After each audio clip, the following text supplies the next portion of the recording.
out of nowhere. So the second option is using third parties for loss mitigation. And again, if you are going to use a third party, make sure you're in sync with the servicer. If the servicer where your loan is at doesn't approve of this, they want to do everything themselves, and you may need a different servicer. Or if nothing else, you want them to be in communication, because a lot of times, even if you don't have a servicer doing a full collection effort, they will still reach out to the borrower for different things. So you just want to keep your servicer in the loop, so you don't have any communication gaps.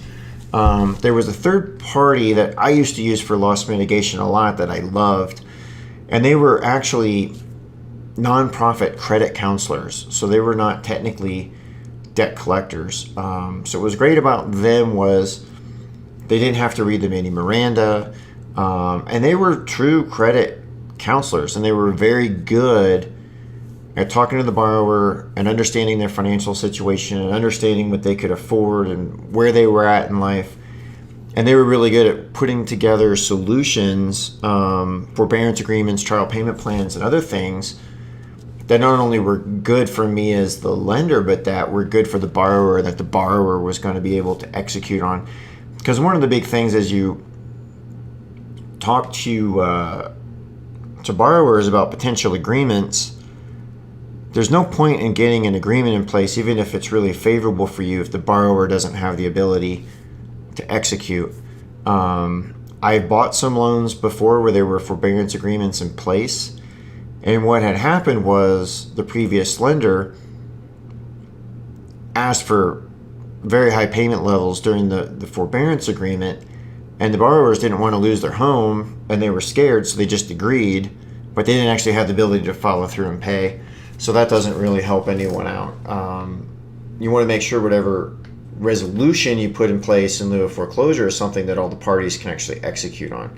Unfortunately, that particular third party is no longer in the business because they went to focus on another startup completely in another realm, but they were very good and very cost effective, more expensive than the servicer, but really fast and got to really good resolutions. So I like them a lot. Can't recall if I talked about this on an earlier podcast. I may have, but recently I had a borrower. I had started we put a forbearance agreement in place. The borrower didn't come through. Started the legal process, and the borrower reached out to a nonprofit for help. In this case, it was a nonprofit called the Mississippi Center for Justice.